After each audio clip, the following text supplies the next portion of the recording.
Well, good evening, everyone. I believe we are live, so welcome. Thank you for joining us. I'm going to give it a second just to check that people have been able to gain access. So if anyone out there can hear us, drop me a hello or a hi in the chat, just to check that you can hear and see us. Okay, that would be a really big help and much appreciated. But it all looks good at this end, so I'll give it a moment or two just for people to join us and get into the chat, and then we will make a start. Yep, I can see we have some people in the room, so that's great. It's very good of you all to join us on a Tuesday evening to talk about landlord law, when I know there's other things that you could be doing, so very, very much appreciated. Okay, yep, I can see more people just arriving in the room, so that's absolutely fantastic. Thank you so much. As ever, I will say, often I feel I'm a bit ambitious with the agenda, so it may be a little whistle stop tonight. As ever, I will always include my Calendly so that calls can be booked with me if anybody needs to delve a bit further into anything or has specific sort of detailed questions. We'll do my best to take questions this evening, but there's always so much happening that the webinars end up quite hectic. So apologies if it is a bit whistle stop, but very happy to have calls to delve further with people. Hi Leon, cheers for your message. Looks like the text working, so that's great. Anyway, I'm going to delve in if that's okay, whilst everyone gets into the room. Conscious of the time, don't want to take up too much of everyone's time, but basically as ever, ambitious agenda for this evening. Just wanted to mention a little bit about Renters Reform Bill that we've spoke about for a couple of webinars in the build-up. And then I'll come to what's happened now. Not that I want to get political, but we'll obviously mention that a little bit. I am going to do a little bit about general election and what the parties are saying about how they would deal with private rented sector if elected. Don't want to make this a party political broadcast, and I have no preference, but just interested to see what parties are saying, what would their priorities be and what might they do if they were empowered to do so. So I've got some very brief notes on that give us some clues actually about what might be to come, what we might be all facing as landlords. So that's really genuinely quite helpful. I always like to do common mistakes. We see similar problems for private landlords and even actually other agents, making these mistakes. So quite often we cover some of this, but going to go over some of the things we're seeing repeatedly of landlords, errors that are happening. Usually they're costly, either in terms of fine, reputation, lost rent. They normally have some negative consequence. So I always like to go over mistakes that we're frequently seeing, frankly. The housing benefit only scam will come to. That's one to really watch out for. Licensing, again, which is a very expensive mistake if it's missed or not dealt with correctly, and particularly relevant in County Durham, where we have the large selective licensing scheme. Say more about that when we get to it, obviously. But yeah, licensing is a big risk for landlords, and the council are increasingly aggressive about it, if I'm honest. So yeah, and then rent repayment orders that are, should I say, up and coming, but relatively new, but tenants are becoming more aware, and there are solicitors out there who make it their job and their mission to raise awareness. So there are certain things that as landlords we must not breach, because if we do, we could, in effect, fall foul of a rent repayment order. So, but we'll say about that when we get to it. As ever, not very cheery. It is a landlord webinar, I'm afraid, but I always hope they're useful, if not cheery. So here we go, the Renters Reform Bill. The last couple of webinars we've spoke about Renters Reform Bill as it is being developed and shaped, and we're now in a position where, due to the general election, the Renters Reform Bill is no more. Parliament ran out of time, so only just, I believe, but the Renters Reform Bill was all but there, all but about to become potentially law, and general election was called and it in effect didn't make it through. So as it stands, the Renters Reform Bill is now on hold. It's certainly not able to progress before the general election. And my understanding is that regardless of the election outcome, the Renters Reform Bill would have to start again in terms of the parliamentary process. So it would go right back to the beginning of sort of consultation. And I know there was a lot of campaigning from the likes of NRLA and other entities to shape and develop this bill. So that process would start again, basically post general election. So some of the planning that we all did, certainly as agents, we were starting to do, is now on hold, waiting to see what happens and what comes. And what I will say, I'll only run through this relatively quickly.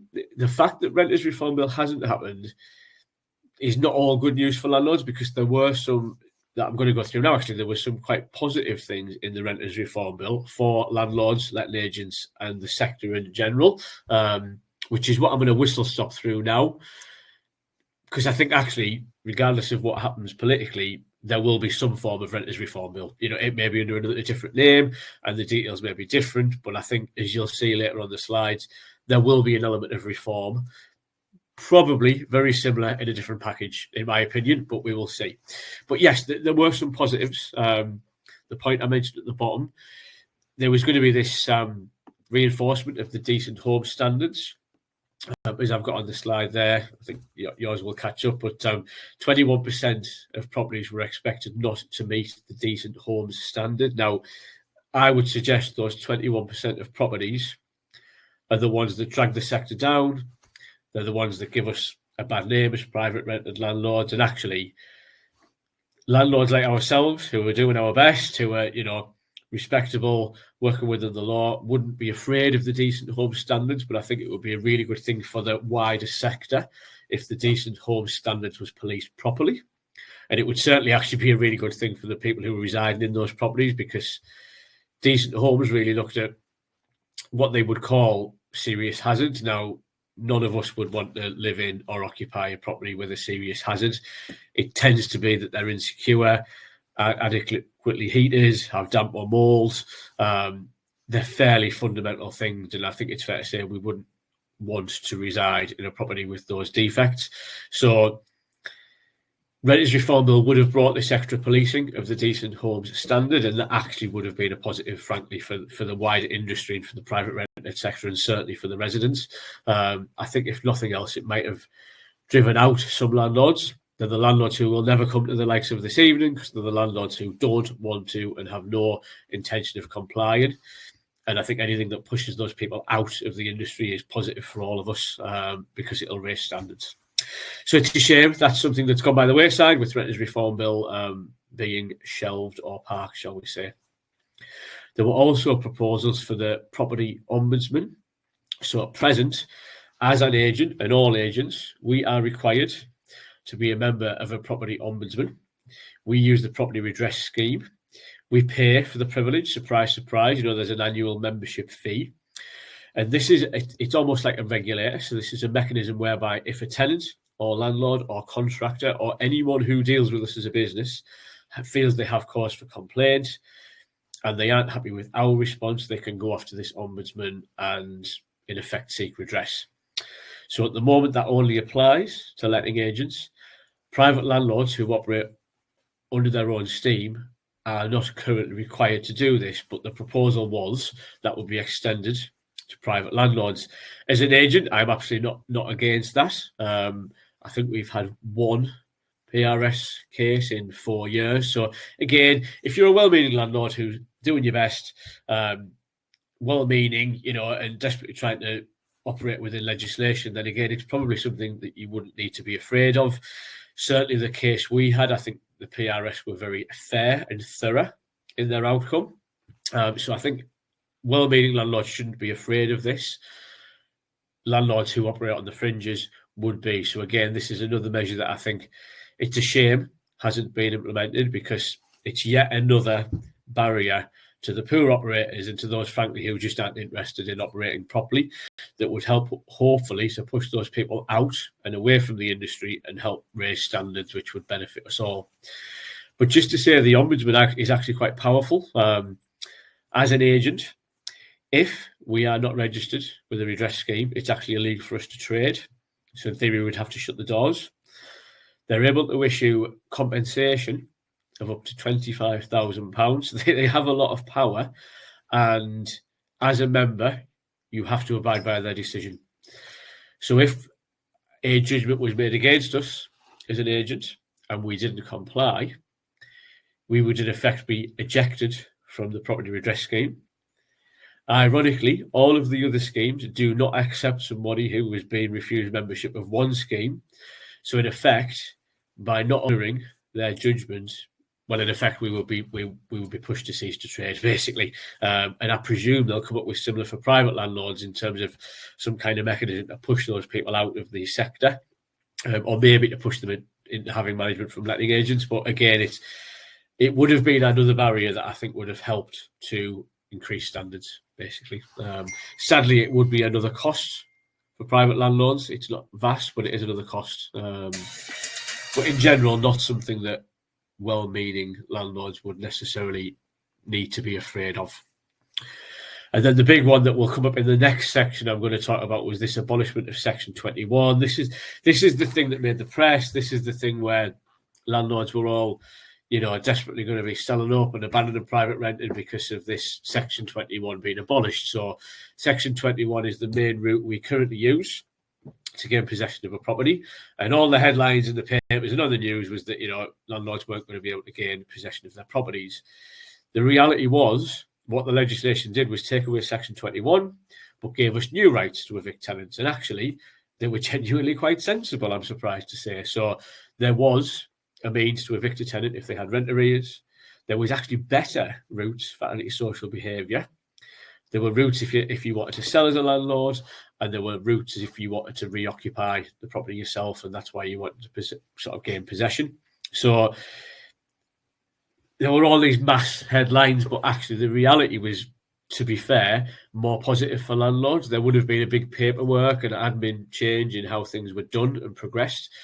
But actually, I really only raised this because as much as it was a significant reform of the industry, it wasn't actually all bad. And what I would say, the second from last point that was genuinely very positive, Renters Reform Bill had said some of these changes would only happen when the court system was reformed. Now, that is something that we would absolutely welcome. I know anybody who has tried to evict a tenant through the courts will know that it is hugely time-consuming, archaic in its operation.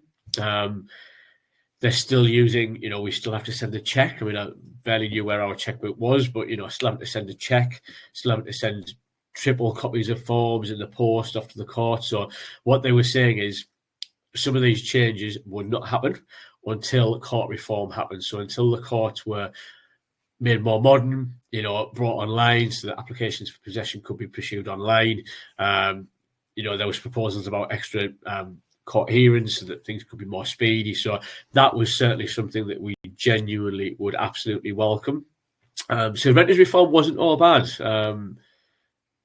Mixed bag for landlords, but some real distinct benefits that I've sort of tried to draw out there. And I think politically, whatever happens, and I'm going to come to this, I'm pretty sure some kind of rental reform will happen, probably by a different name, in a different package. But some of these things I suspect will happen in a form, frankly.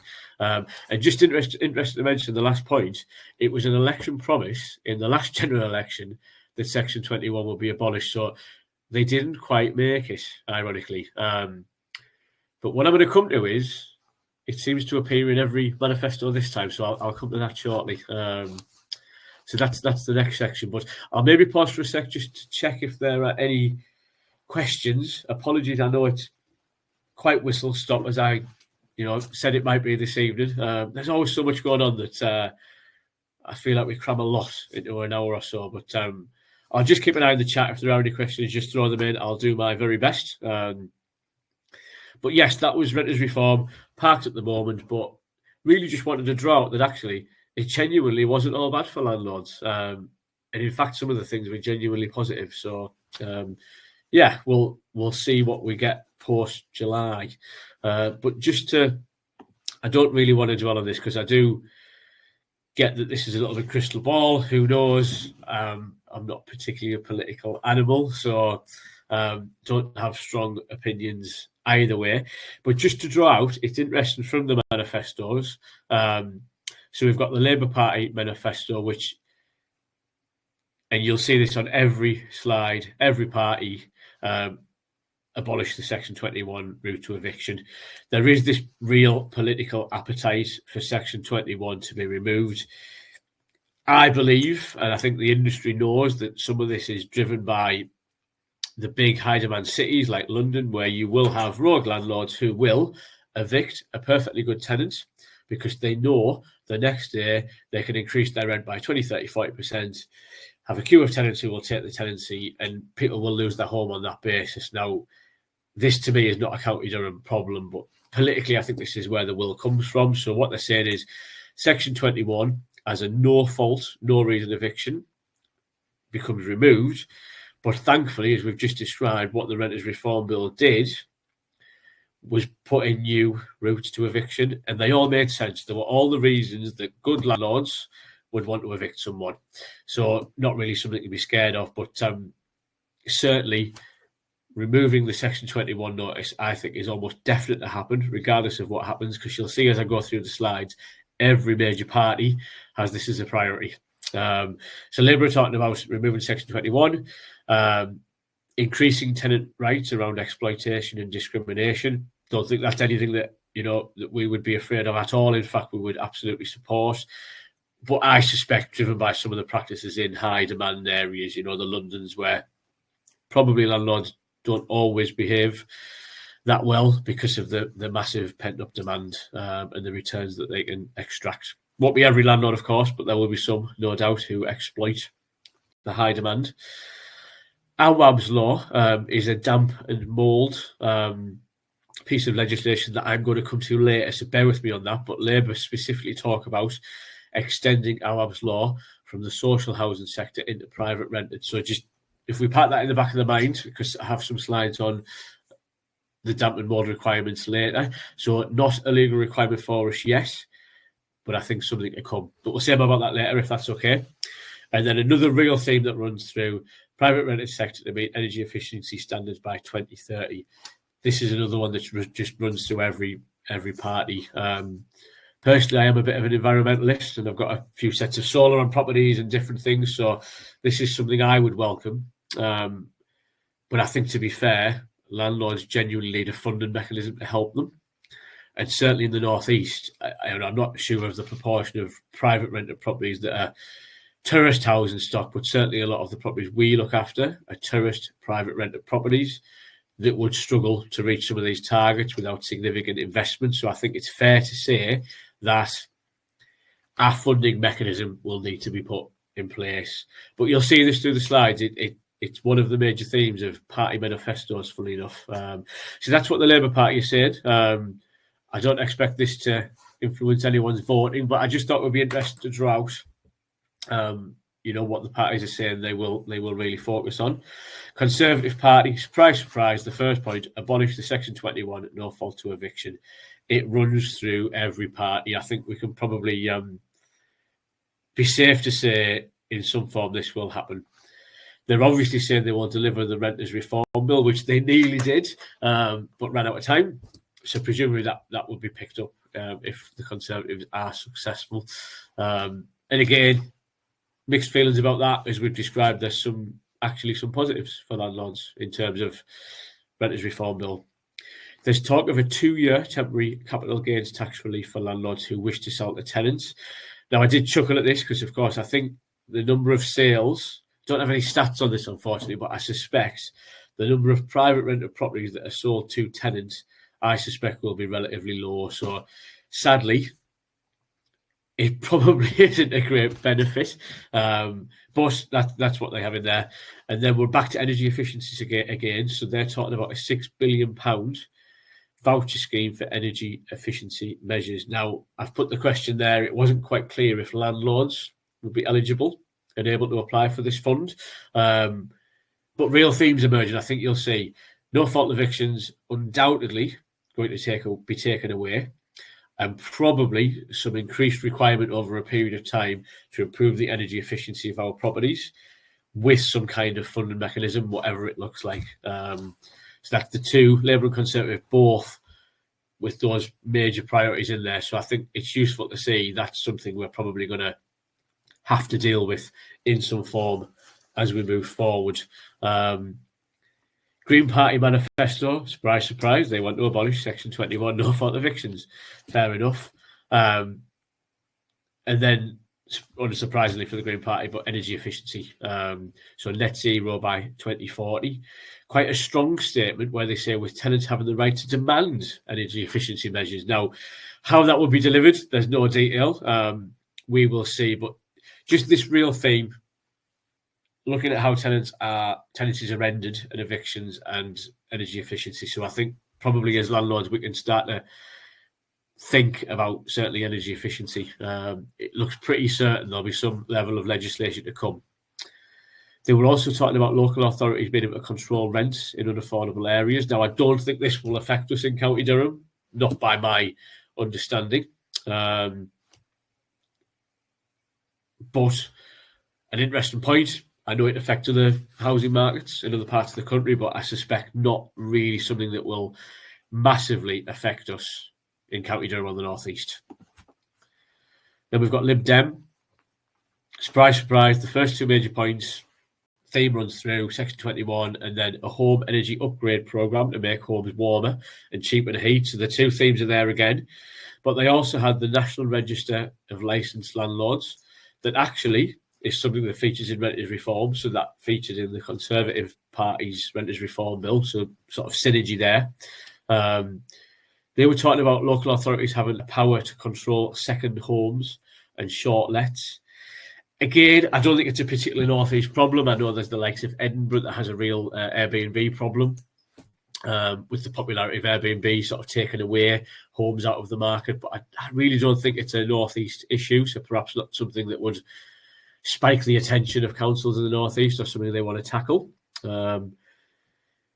Interestingly, Lib Dems, and I'll come to right to rent later actually, because this is a real risk factor for landlords that we must get right actually. It's an area where landlords can be fined quite significantly if you omit or don't get this right. But the Liberal Dems were proposing to repeal the requirement on landlords to check right to rent.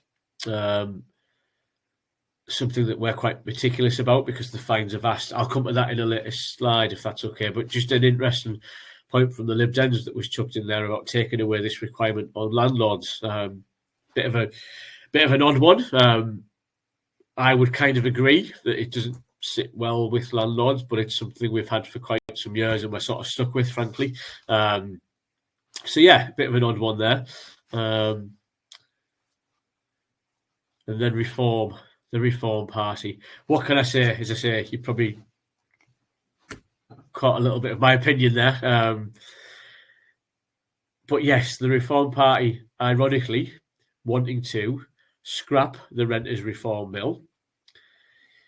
Where that would leave us, I don't know, because there is just huge demand around, or huge cross-party political strength around Section 21 being removed and energy efficiency, but you know, we'll talk about it anyway. So the Reform Party said they would abolish the Renters Reform Bill. What we would get instead, there is no detail, but a really interesting one. They have specifically said that would be a real positive for landlords, actually.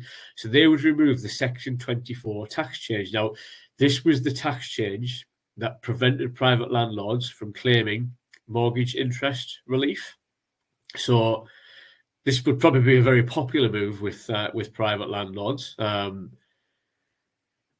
Or that they've chucked it in. It's a tax change that's happened phased over some years, and I think for many it's just something we have to deal with now. But the Reform Party saying they would in effect reverse that and allow landlords to claim interest on finance costs. So a bit of an odd one there. But really just to draw out, I think, and I didn't really want to dwell on this too much this evening because quite often I like to deal with known requirements and things that we know we have to do. And I guess right now we're in this sort of election campaign turmoil and we don't know what will come out the other side. But really interesting, I think, just to see that there are these massive themes that I think we can take as a given. What they will look like, I think we can definitely work on the basis that there will be a change in how tenants tenancies are ended, so how evictions happen, it would appear there will definitely be some kind of real initiative on energy efficiency. And definitely, I think private landlords can expect more legislation, and probably letting agents as well, frankly, because we're as unpopular and as targeted as private landlords are who operate independently. So interesting, I think, just to draw those three themes out, because they seem to run through in the major parties. Probably not a lot of direct planning we can do, but just interesting to see what I think we've got to come, frankly. So yeah, I will leave you guys to make what you will of that, but that seems to be the sort of political appetite at the moment. So party political broadcast over, I'm pleased to say.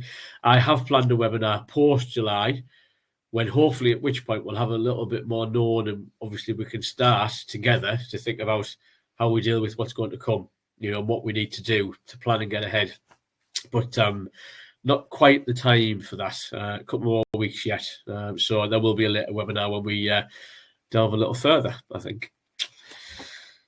My common section of the webinar, common mistakes. Now, we often run this session because in my discussion with private landlords, and actually even in discussion with properties that come to us from other agents, there are real themes that always or nearly always come up.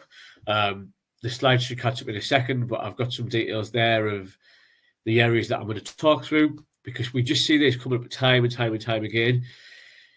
Some are a real shock because they've been requirements for landlords for years and in some cases decades.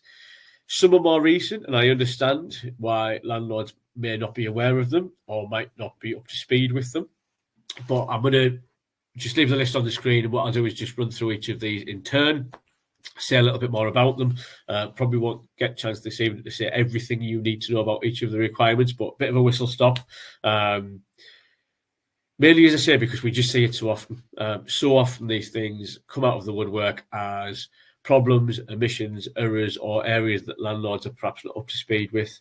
And as I say, sadly, sometimes it's other agents, which is probably more worrying, if I'm honest. But first of all, safety certificates. So hopefully we all know that safety certificates must be issued prior to the start of a tenancy, and they must be renewed before their expiry date.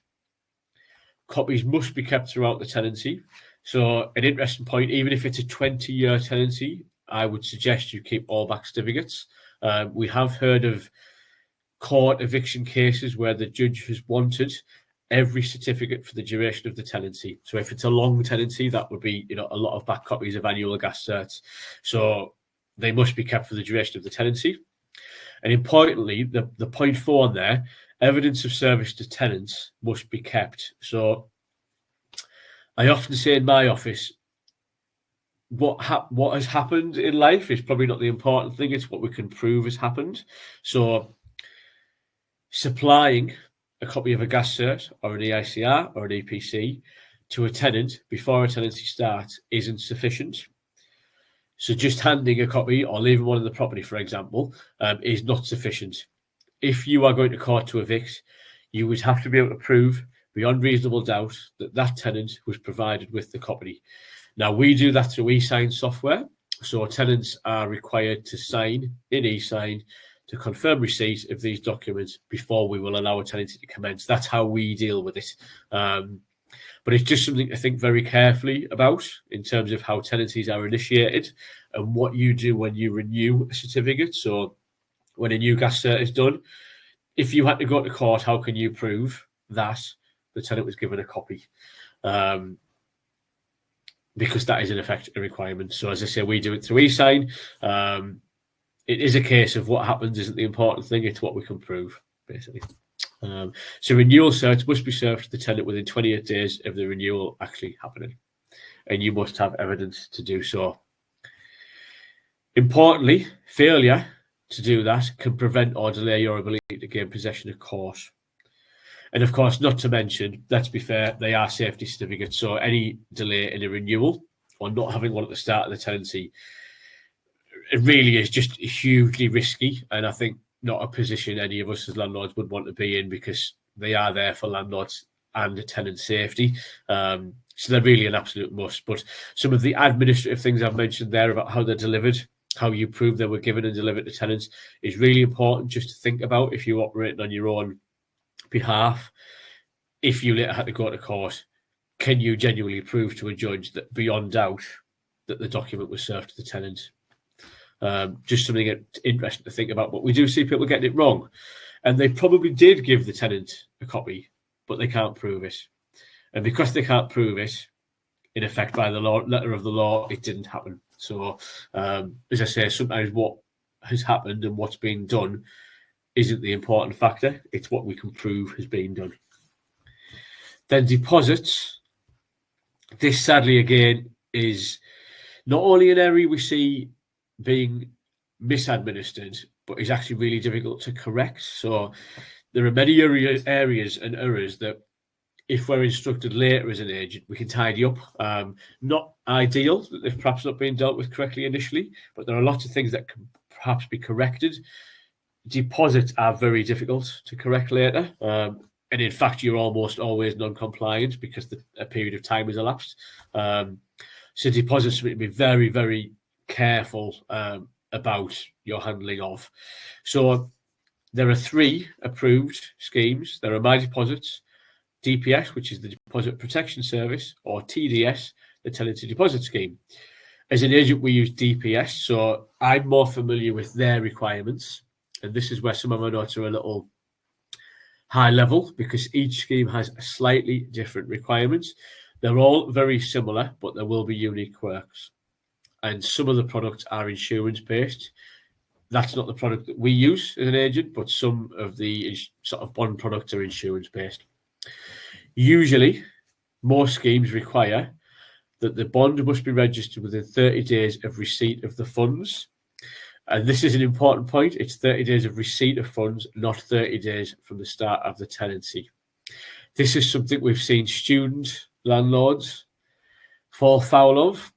So students may secure their accommodation months before they physically arrive, pay their bond months before they arrive to secure their property, but then the tenancy doesn't start until September. And immediately by that point, we've engaged with landlords who have already become non-compliant because they'd had the money 3 to 4 or 5 months before. So it's registration within 30 days of receipt of funds, not in effect the start of the tenancy. And we must serve all paperwork that's relevant.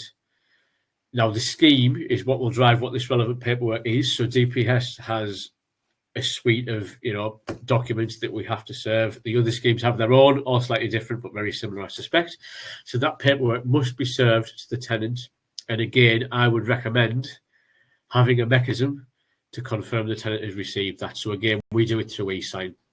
So before we release keys, one of the documents the tenant must sign, an electronic signature, is confirming to us that they've had these documents from us, and that's what keeps us safe and legally compliant. So the penalty for not administering this properly is 3 times the deposit amount.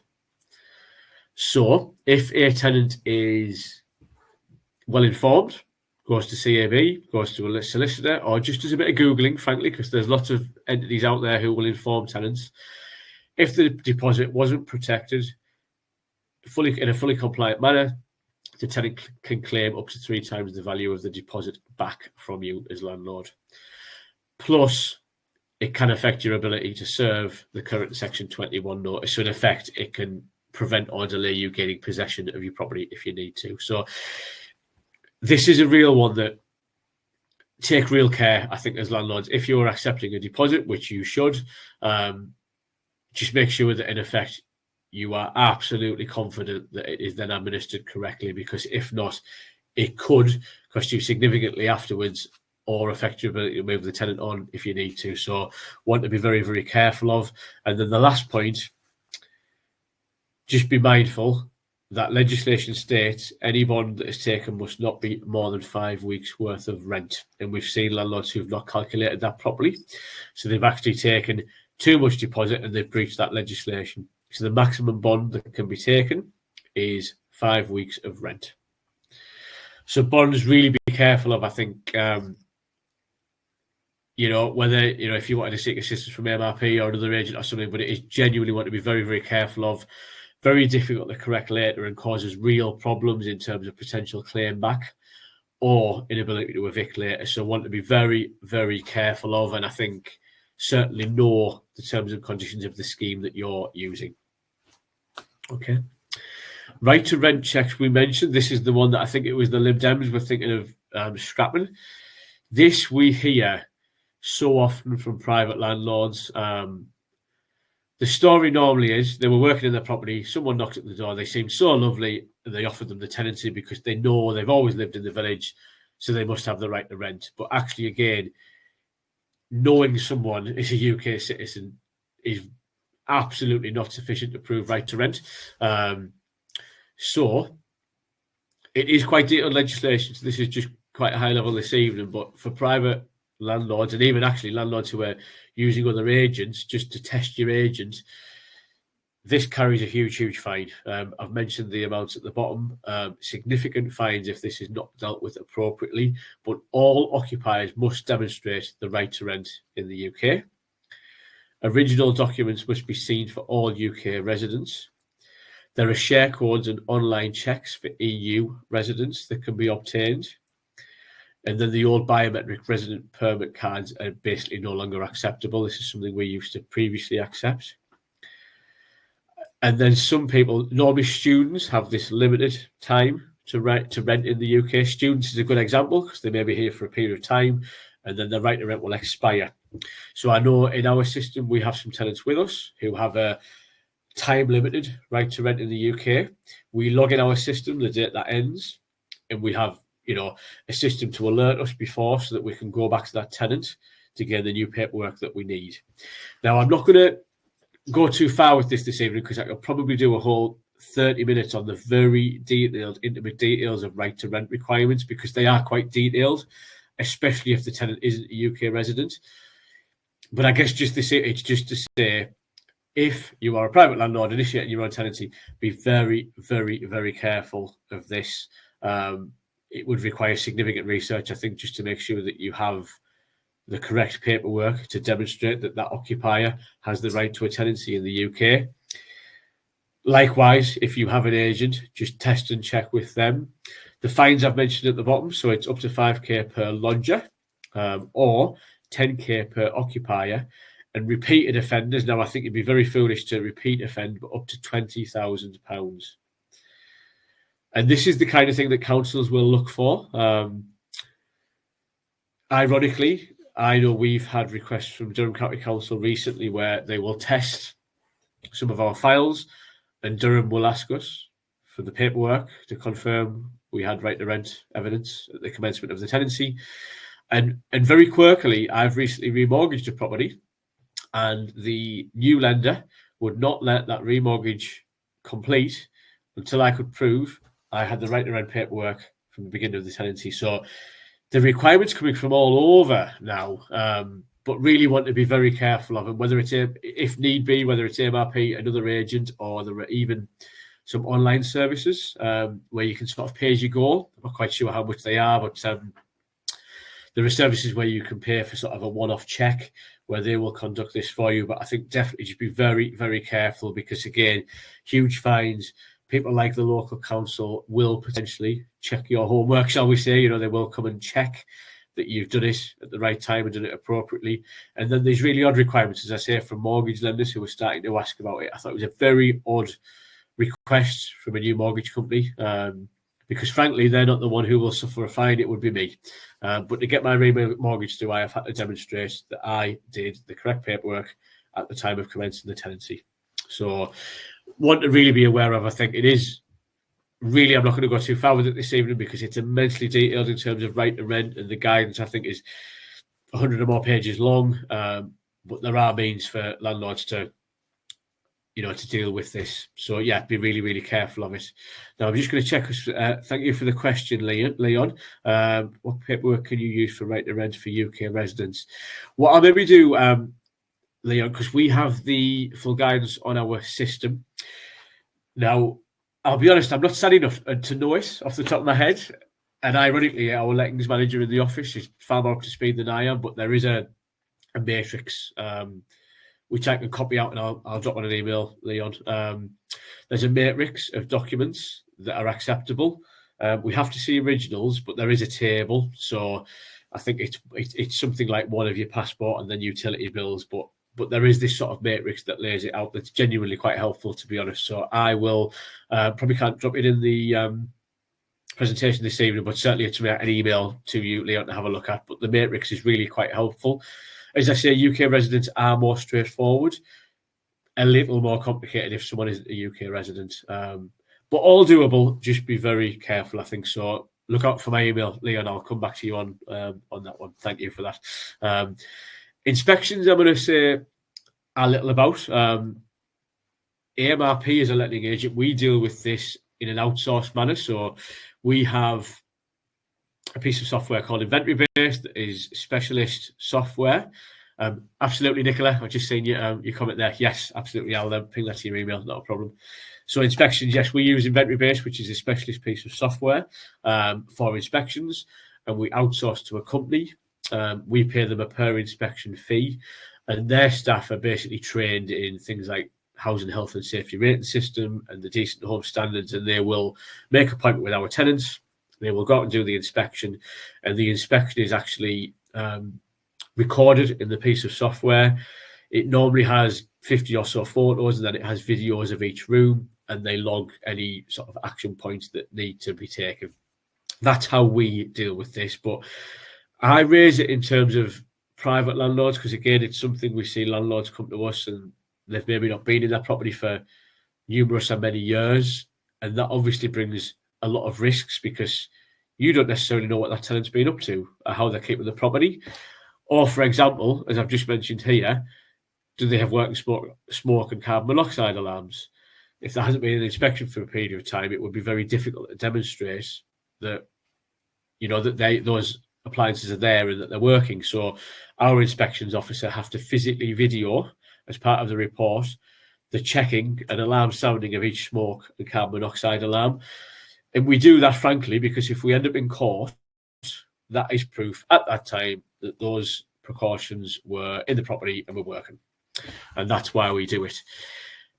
Another thing we would look at for inspection, ironically, is who is occupying the property. And this goes back to right to rent. So not only do we have this obligation to check right to rent at the beginning of the tenancy, but for example, if we'd let a property to a single female and then we inspect a property and there are clause of males or multiple males or children, it flags up that right to rent issue. So that would alert us to start to think, actually, we need to check who is occupying the property and do they have the right to rent. And we've actually had this at AMRP. So we had a single male who had then, in effect, moved in. His partner had moved from outside the UK and was occupying the property that was rented from us. Now, what we actually had to do in this case, having requested right to rent documents from the female on numerous occasions, they failed to provide them. And what we actually had to do was make a report to the Home Office. That made us compliant. That was the ultimate thing we had to do. And that ironically became known to us because of an inspection. Because our inspections guy went expecting one male occupant, and there was a couple. So it triggered our right to rent sort of check. So that's another thing. The inspection isn't entirely just about, you know, are they looking after the property? Is there any repairs? Those absolutely become apparent in inspections. But the legislation sort of loops together so much now that there are other things that we need to be looking out for when we carry out an inspection.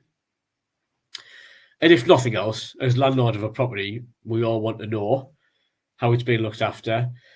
If it needs some investment, you know, if the tenant is even a good tenant, you know, can we help them with some improvements? So there are a multitude of reasons why inspections are a good idea, but there are some real must reasons around, as I say, smoke and carbon monoxide alarms, check for occupiers, are things that we should all be sort of mindful to look out for. And then again, just linking in the selective license scheme. I'll talk a lot about Durham because we operate a lot in Durham, and Durham's licensing scheme is massive. But again, we have recently dealt with Durham County Council.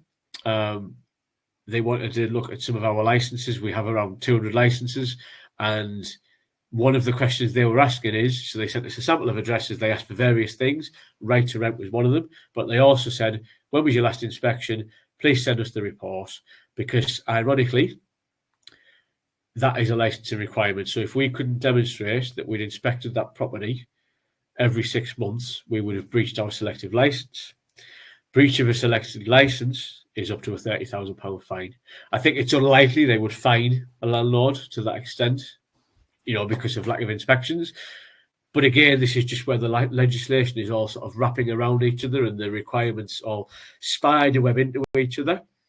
But normally somewhere there is a route for you to be fined, punished, or for someone to take you to court if you breach it. So it all just merges in with each other, and it is genuinely a minefield. So this is why I hope these sessions are useful for landlords. As you can imagine, I'm lucky with Neil, our lettings manager, Karen, tenancy manager, and then admin support, and then we have outsourced inspection officers. So loads of capacity and resource in AMRP to focus on as full-time jobs getting this right. So I can imagine if you're a private landlord trying to sort of keep abreast of this and comply with it all under your own steam, it's frankly a real minefield. So I really hope these are helpful and not too scary, but I can understand they may be, frankly, because there's so much we have to be aware of, so much we have to comply with, and it all, as I say, is starting to interlink.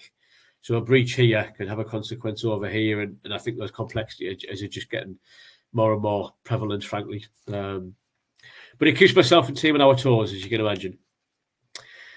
Rent reviews, I'll be honest, isn't so much of a less legislative issue, but it is something we see private landlords not do, usually because they're being too nice. And I think this is why I would sort of encourage landlords to think about doing rent reviews on a relatively regular basis, because whilst there isn't a legal requirement, it's not a legal requirement for us as landlords to review and increase rent, there are reasons why we should.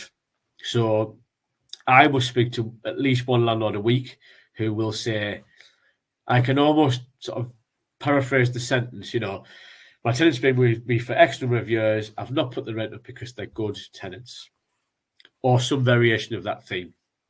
Now, I understand why, as a private landlord, you would have that mindset and why you would operate in that manner, but it does bring problems, to be honest. It in effect restricts your ability to invest in the property, because, frankly, if you're capping your rent and your return on a property, it reduces the pot that you can invest back into that property. It has to, frankly. So that's one major reason we encourage people every year to look at rent level, and if viable, to increase your rent. Frankly, just to make sure that you can keep your property in a good state, fund the maintenance that's needed, and keep that property in the manner it should be. Rent reviews are a good opportunity to financially check in with tenants. So my team have a process they run through to do this. It starts with looking at the general market for an area of property. So we think, what is the market rent?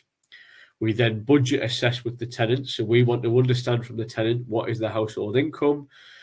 We're looking to be fair and just and understand what income they have in the household, and therefore what rent is affordable. That is part of the process we run through when we do a rent review. But other reasons why I would really encourage landlords to sort of look at rent level on a regular basis. Mortgaging. I've seen clients who have had problems when they come to remortgage. The rent level has drifted. It's become too low. Then what happens is someone goes to remortgage and the mortgage company basically says, well, actually, that mortgage is unaffordable because you don't have rent cover. So we see it cause problems there. We see it cause problem on resale. It actually reduces the value of the property. So we will work with a lot of landlords who have decided it's time to sell with tenants, which is a great opportunity to sell with tenants. It's something, business that we do a lot of. But we'll see these landlords who have been too nice, far too nice to tenants, allowed the rent to drift. And actually what they've done is reduce the yields the property generates, which reduces the value of the buying investor. So you've actually just devalued your property. So quite often landlords will come to us wanting to sell, and what we'll say is, actually, let's tidy up this tenancy first. Let's review your rent, and then present for sale with a proper market rent. And for some landlords, that does mean the property's value is increased because the yield is better, which is more appealing to the incoming buyer. So try not to be too nice, landlords, I think is what I'm saying. I absolutely get why people are being fair and just about rent levels, but I hope you now see it. It can cause problems for landlords, costly problems, frankly. And maybe sometimes being nice isn't being nice, if that makes sense. It may feel like it's being nice, but it can cause problems later. So rent reviews is something we see landlords and other agents not doing, that I would encourage everyone to absolutely have an annual schedule of doing a rent review. Occasionally, that might not mean there is a rent increase, but in the current market, it generally does mean there's a rent increase. So certainly something for people to think about, and certainly on our managed scheme, it's something that we diary every year to do a rent review with tenant. Referencing is absolutely another massive area where, again, it will be weekly. I will speak to landlords who have, under private rent, rented a property to a tenant directly without an agent. And again, it's probably an example where landlords are being far too nice and probably not treating it as a business. So we'll get well, the tenant came along, they seemed really nice, they had this problem, this is why they needed this property, but they seemed lovely, they seemed so nice, and the tenancy is granted. Now, there will be occasions when that works out, and that's great, but sadly we do see occasions where that tenancy doesn't work, and often it's costly for the landlord, either because there's damage or because there's non-payment of rent, or sadly sometimes because there's both. So referencing absolute must. For managed clients with us, it's an integral part of the pre-tenancy work. But even if you didn't, for example, want to use an agent like MRP or any other agent, there are options for landlords for referencing. So there's companies like Open Rent who are online.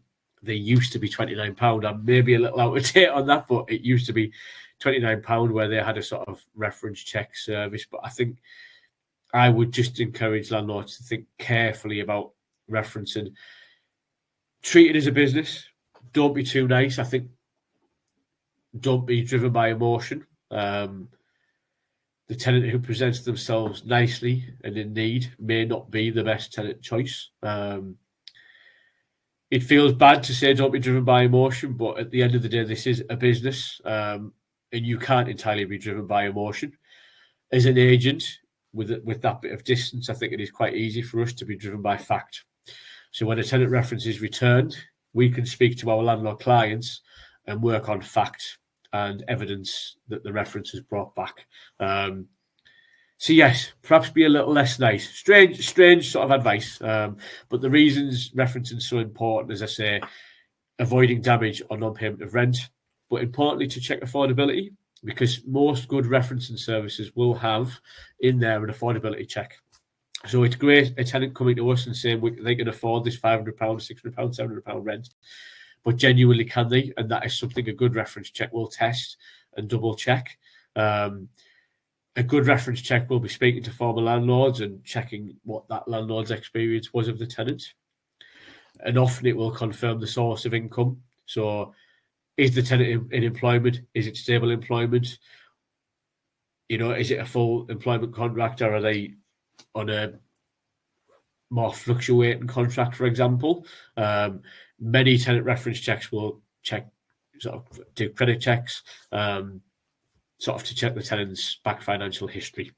So there's a number of things there, but I think in general, it's just to absolutely encourage landlords to think about not granting a tenancy without having an evidence-based reference check process. Because again, and I think it is done out of niceness, and I think it's done with very good intention, but again, something we see happen far too often is tenancies that are granted without robust tenant referencing, and probably done on emotion, which is lovely. And I know we're trying to help people as well, but it is a business, and really I'd encourage landlords to make the tenant decision based on evidence from tenant reference and not from sort of emotion, being emotion-led. And generally, the point at the bottom, don't be rushed. Don't panic. I always say no tenant is better than the wrong tenant or a bad tenant. I appreciate as a landlord, I have 30 properties, and my team will probably confirm that, when one of my properties is empty, I count every day. I know how much it costs me every single day to have that property empty. And one of our measures in the office is that. So yes, we work as quickly as we possibly can, but I'm always mindful it is better to have an empty property than a property that is stuck with a bad tenant. So try not to rush, try not to panic, build a reference-based evidence process before you make a decision to grant a tenancy would be our advice. And as I've said, there is help with that. AMRP is happy to help. There are obviously agents in every area who would potentially help, and there are online services. So absolutely, just a mistake we see all the time. Dreadfully difficult to unpick once you have the wrong tenant. So try and prevent, not cure, if that makes sense. So damp and mould, we touched on earlier when we did the sort of political party manifestos, but this I genuinely think, regardless of politics, will absolutely come to the private rented sector. Frankly, because there's such political motivation behind it, and sadly it is driven by the death of a child. Awab, so it's Awab's law, was a young boy who passed away he'd lived in a social housing sector property. So it wasn't a private rented sector, it would have been a housing association. But the property had significant damp and mould. That led to this child passing away. And now there is a law for the social housing sector that places requirements upon social housing sector providers to be far more proactive than the current legislation demands of us as landlords. So I think whilst as of today, this isn't a legal requirement, I know at AMRP, we've started to make some plans and are adapting how we respond to damp, because frankly, it's the right thing to do. But I think the law will follow, so we're just trying to get ahead of the curve. But really what the legislation says is it places increasing requirement on landlords to investigate and try and deal with damp and mould. It removes the excuse of lifestyle. So what they almost say is, even if the damp is entirely caused by a tenant drying washing in the house, never opening a window, never ventilating, and not heating the property appropriately, the landlord would still have obligations to do absolutely everything they can to address that.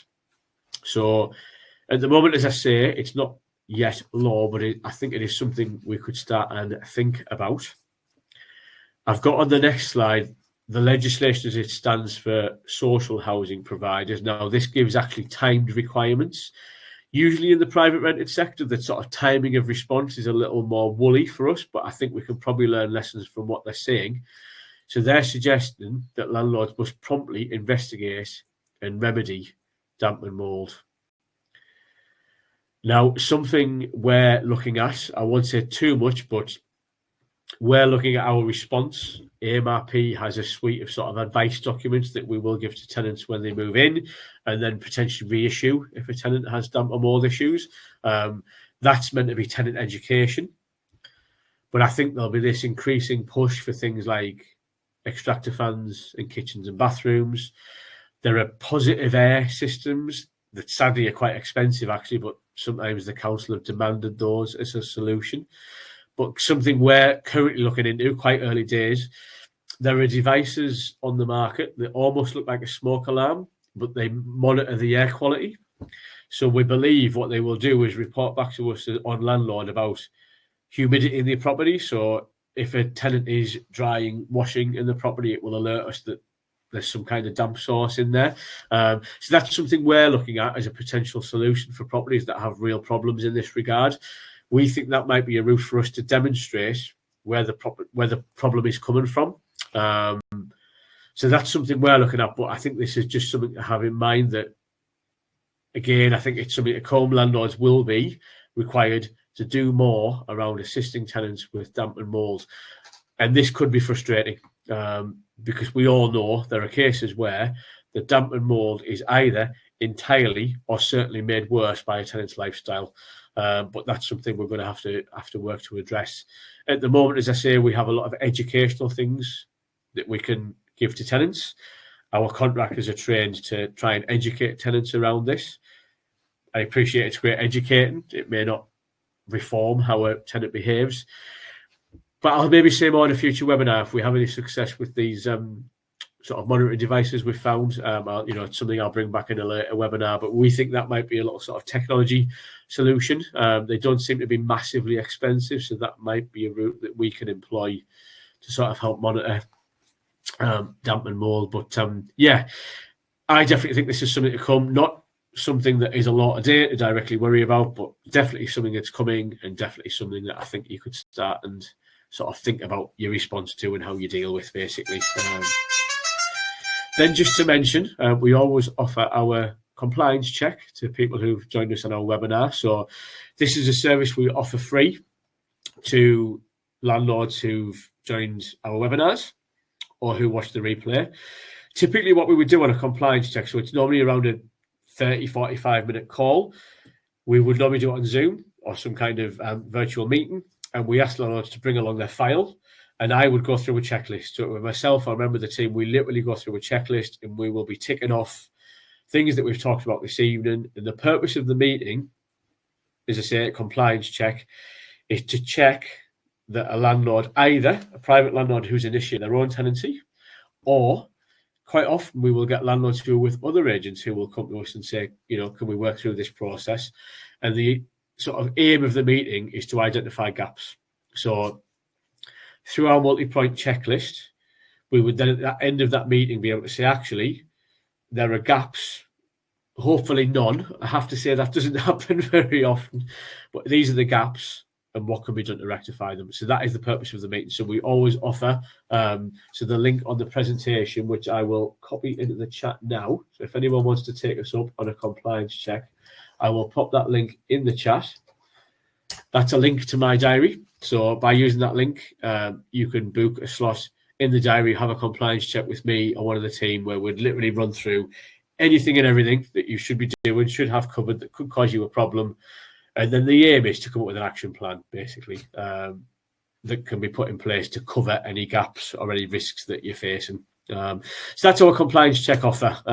Probably sounds scary, but I think if in doubt, I would say, go through the process, because frankly, I guess it's better that it's discovered on a compliance check with us than be discovered by the council, a solicitor, citizens' advice, or any of the other people who are all circling around us, desperate to find something wrong in our operation. So that offer's there. If anyone wants to take us up, very, very welcome. Jump on a call and run through a compliance check. Another fairly brief thing to bring to landlords' attention is, this has been in the press, but the housing benefit only scam. So what is happening, and I guess it's a relatively clever way to make a living. It is already illegal for a landlord or letting agent to refuse a tenancy on the basis of benefit entitlement. So landlords and letting agents cannot advertise that they do not accept benefit tenants, and they cannot refuse to offer a tenancy on that basis. I am absolutely fine with that for many reasons. We use our referencing system to assess tenants on a number of measures, but we aren't concerned about where their source of income comes from. We want to know they're good tenants and worthy tenants, not the source of their income. So at present, it is illegal to refuse a tenancy on the basis of the tenant being a benefit recipient. It would be fine to refuse them the tenant on the basis of affordability. So if they genuinely can't afford the tenancy, that is a very different thing. But it is currently illegal to refuse a tenancy just because someone is in receipt of benefit. So each tenancy must be assessed on its own and individual merits. But what is happening, there are, you could argue, clever people out there who are making a job for themselves by scouring the internet for private landlord adverts. They will no doubt be looking for adverts for landlords who don't know this, because I've seen adverts from private landlords who still put, we don't accept housing benefit. So what will then happen, the scammer will then contact said landlord, disclose they're in receipt of benefit, wanting to get the answer back in writing that that landlord will not progress their application because of the benefit entitlement. And then, in effect, what that applicant will then do is raise a legal case because they've been discriminated against under legislation, and people are successfully being awarded compensation from landlords on that basis. So just be very careful. It must not appear in adverts that there's any element of discrimination. But if you have an online inquiry or a phone call, you absolutely must not say that you won't grant someone a tenancy on that basis. And I think that actually loops back to tenant referencing, but just be very careful. If you get someone who's very adamant to tell you they're in receipt of benefit and they're waiting for your response, it could be that is what they're doing and that they're genuinely just looking for an opportunity to raise a legal case. So they don't even have to have had a tenancy with you. Literally making the inquiry and getting the no answer from a potential landlord is sufficient for someone to raise a claim. So be very, very careful of that. It would be quite a shame if anyone fell foul of that when they're not even a tenant, frankly. So yeah, be really, really careful of that because that is happening. It has made some of the housing press, but there are some known people out there who are probably making a nice living out of attacking landlords on this basis. And then licensing schemes, a subject close to my heart, but a real risk factor for private landlords and even landlords who are with other agents if this isn't handled correctly. And I often talk about Durham because it's an area that we operate so widely in. There are other schemes. There are schemes in Teesside, Newcastle and Gateshead. But I often focus on Durham because it was such a big scheme. So 29,000 homes in County Durham were subject to the selective licensing scheme. And the other reason I do make no apologies for focusing on this is I can confirm that Durham County Council are increasingly aggressive about their monitoring, and they're using new methods and new ways to find private landlords who have rented a property and do not have a license. So I know that they approach the Deposit Protection Service, for example, to find out what bonds are held. That then gives them an indication of who is a landlord. They can then check if you have a license. If you don't, you can potentially be fined. And I'm sure they'll be employing other methods to find private landlords, to get to you. So this is one to be very, very careful of. But in terms of licensing, there are sort of three strands of licensing. The selective licensing that I've talked a little bit about that is so prevalent in Durham is one that is selective, only applies in specific areas. If you aren't sure if any of your properties are subject to selective licensing, I would say reach out to us or an agent in the area or to the local authority direct. They will be able to clarify. Personally, I would say find the answer first before going to the local authority, because if you apply first rather than them finding you, it obviously presents you in a better light, if that makes sense. So if you're in any doubt about any property requiring a license, I would say reach out to an agent or get online and sort of have a double check yourself before maybe going to the local authority. So we have selective licensing. There's HMO licensing.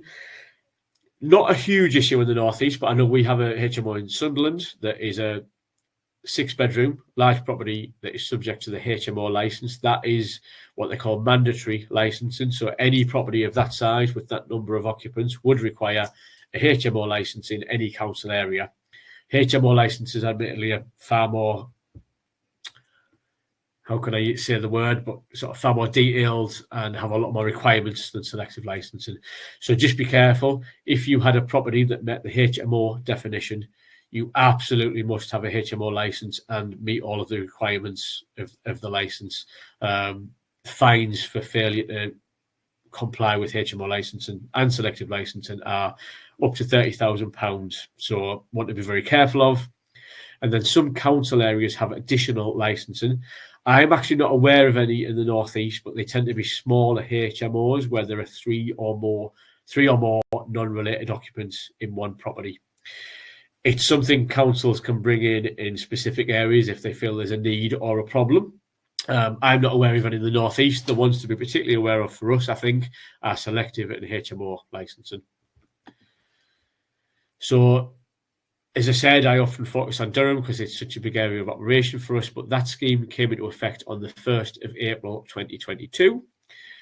42% of the private rented sector in County Durham was required to have a licence, and that was approximately 29,000 homes. And shockingly, unofficially, I heard just in the last month that there are a good 10,000 properties still without a licence.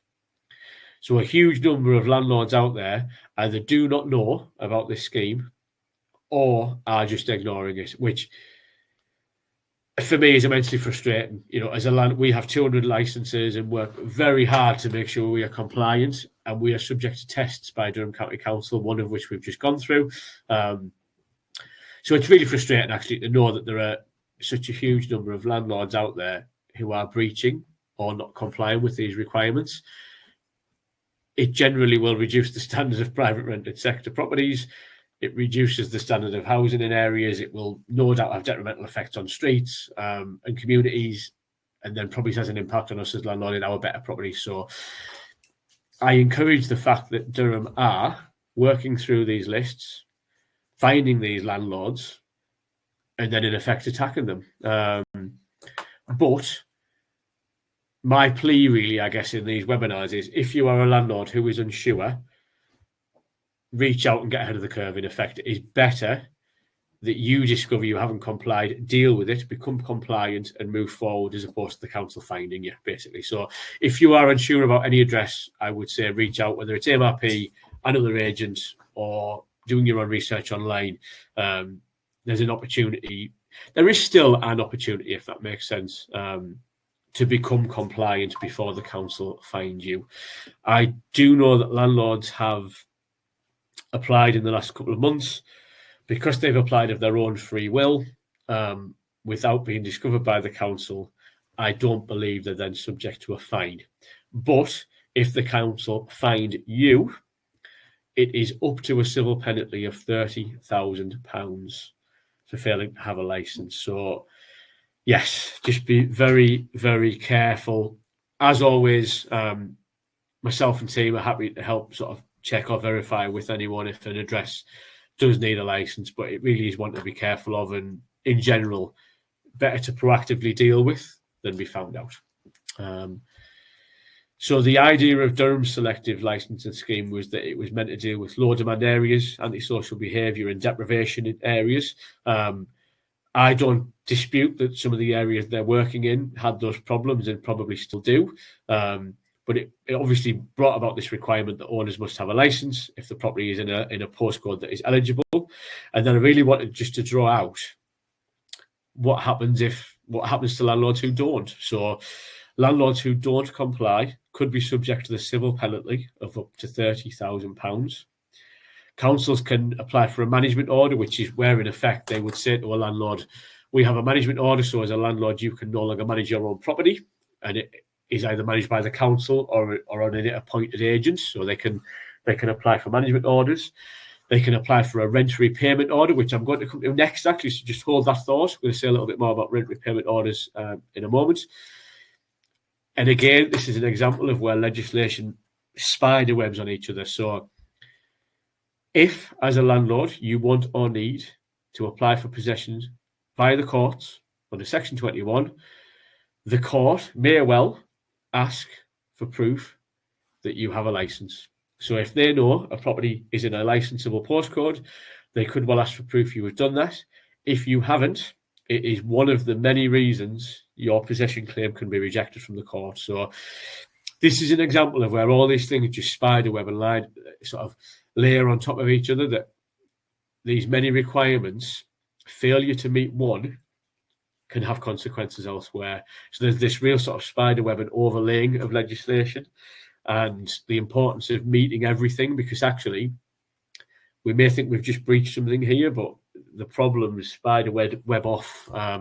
So not having a selective license where required can prevent you from evicting your tenant if you need to, basically. So want to be very careful of. And then I've got a couple of examples. So a Durham landlord was actually fined. It was £48,000, so just short of 50k. They had failed to license 8 properties. The properties were in Horden, which is in East Durham, Ironically, most of those properties aren't worth £48,000, but the landlord was physically fined.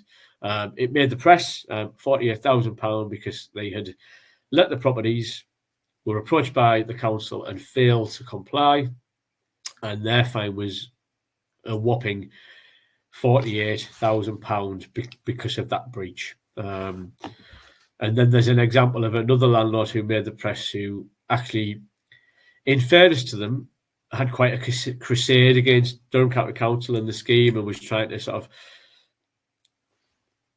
achieve change to the scheme, how it worked, or have it not implemented. Now, I think that was very brave of them.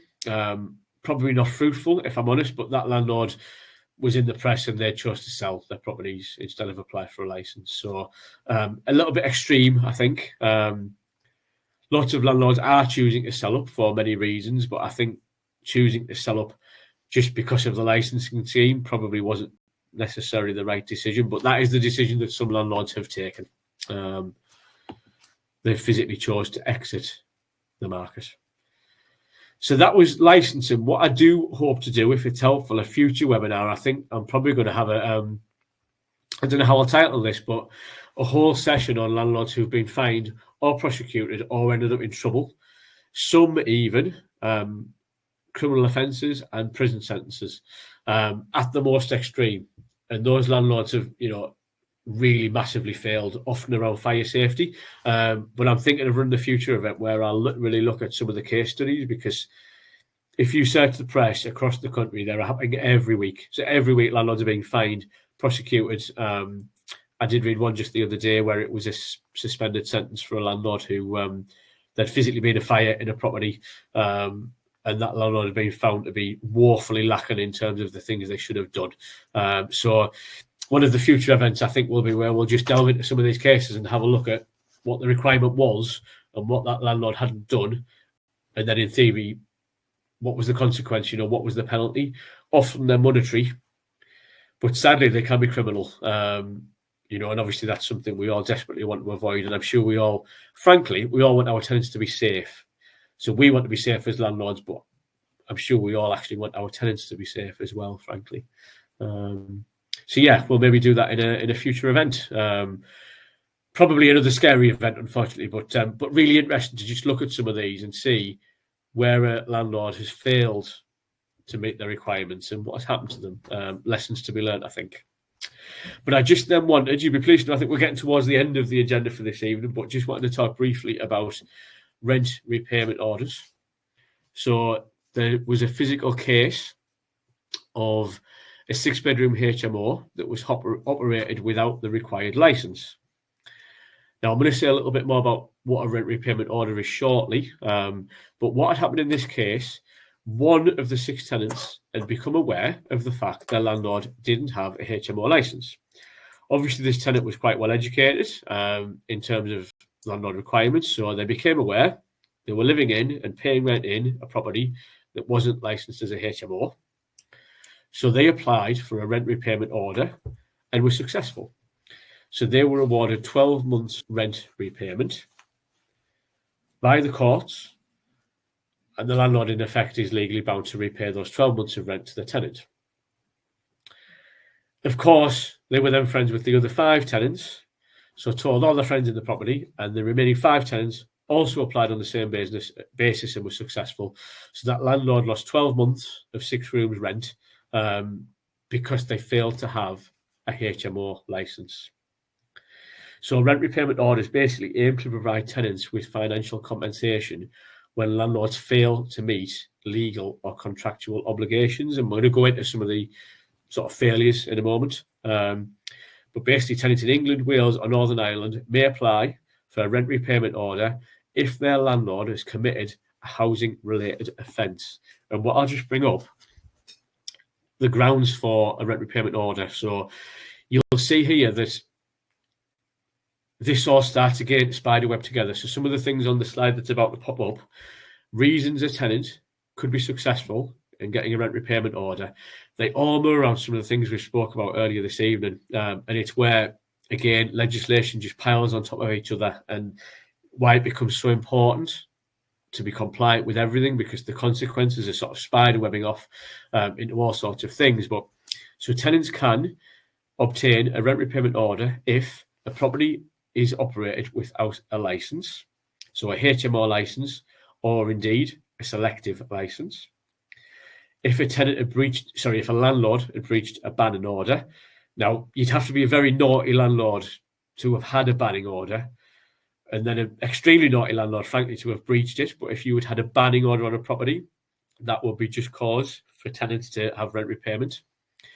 Failure to comply with a rent improvement notice, so an improvement notice or a prohibition order, they're actually notices that councils can put on a property if they feel the property is substandard.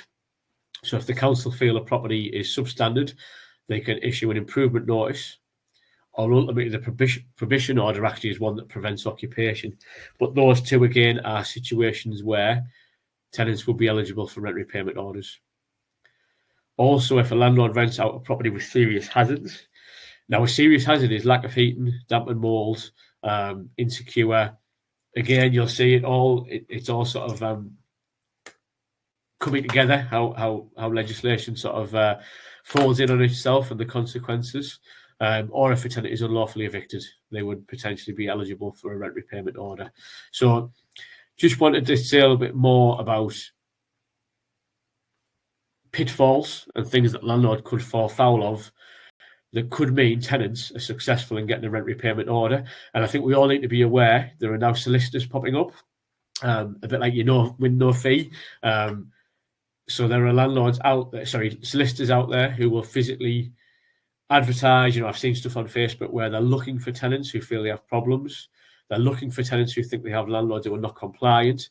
And this is the kind of thing those solicitors will pursue. The solicitors will pursue on a sort of, they'll take a cut of the payout basis. So we do need to be prepared for the fact that our tenants will start to be bombarded with, can you get 12 months of your rent back from your landlords? And tenants will, of course, look at this. They will inquire. So it makes it ever more important that landlords are absolutely on the ball with compliance, because a breach of any of those things we've talked about could mean your tenant gets 12 months of rent back. But rent repayment orders, basically, application for a rent repayment order must be made within 12 months of the breach. It would result in a tribunal case, and the tribunal calculates what rent repayment would be made, if any, potentially up to 12. So it's up to 12 months. And failure to comply with the rent repayment order. So if your tenant was successful and you failed, in effect, to make the payment back, could result in a fine. So in effect, a further fine against you as a landlord, or believe it or not, this is one of the occasions where it could be a criminal prosecution. So quite serious consequences, actually, but they actually all fall back into prevention is better than cure, and making sure that as a landlord, we are up to speed with, compliant with, on the ball with, and fully compliant in the first place is far better than getting sort of wrapped up in any of these costly and frankly scary and worrying sort of consequences of not having tenancies managed properly. So I'm pleased to say that brings me to the end of the agenda for this evening. I will just put the compliance check slide back up there, because again, as we've gone through this evening, failure to operate tenancies correctly is increasingly becoming very, very risky. As a company and as a letting agent, as you can imagine, we're immensely aware of this and have sort of strict procedures and systems in place to make sure that we're compliant. But we're a team of 5. And I will say the staff are far more important to this process than I am, because they live and breathe it on a day-to-day basis. I can absolutely understand that if you're a private landlord who's issued your own tenancy, with 170 pieces of legislation to be mindful of, this is immensely, immensely difficult. So the compliance check offer is absolutely there. It's something we offer. Feel free to book a call. The link is in the chat. That offer is there because it must be immensely, immensely difficult. It's a full-time job for us to keep on top of this. So I do feel for landlords who are trying to do this and have a life and probably have another job, immensely difficult. And I'm afraid to say it will probably only get worse. In whatever form, under whatever government, I have no doubt more legal requirements will come, because, frankly, they will. So the compliance check offer is absolutely there. I do always ask if you find this evening useful, and I really hope you have. If you could leave us a review, this would be immensely helpful and much appreciated. I'm sure you'll all know most businesses now pretty much run on reviews. But as a letting agent, we're often subject to some dubious ones. Tenants obviously don't always particularly like the letting agent, but it's not actually our job to be liked by our tenants. It's our job to, enforce the terms of a tenancy agreement. So sadly, as a letting agent, we often suffer pretty negative reviews because we've often upset a tenant, usually by doing our job, frankly. Often because we're chasing renters we should, or we're enforcing how they upkeep the house. But in general, just a request that if you found that useful, if it's added value, if you are willing to leave us a review, I'll pop the link in the chat. Please feel free to do so. It would be absolutely appreciated. So thank you very much. I'm pleased to say I will hang on for a moment or two, just in case there are any further questions. Leon and Nicola, I will send through the right to rent stuff. It is quite complex, so I'll send the full guidance and I'll also send the extract that I talked about, but I'll pop that on a separate email because I do have your emails, so that will follow. If there's any other questions, just stick them in there. But other than that, it looks like I can let you all enjoy the rest of your evening. Thank you so much for joining us. A recording will come out in the next day or so. And as I say, there'll be future events. I am quite keen on doing one where we look at we'll call them landlord fails, but where it's gone wrong for landlords and what's happened. So that could be an interesting event that we'll run at a future point. But thank you so much. Cheers for your time. Nice to see you all, and enjoy your evening. Thank you very much. Bye-bye.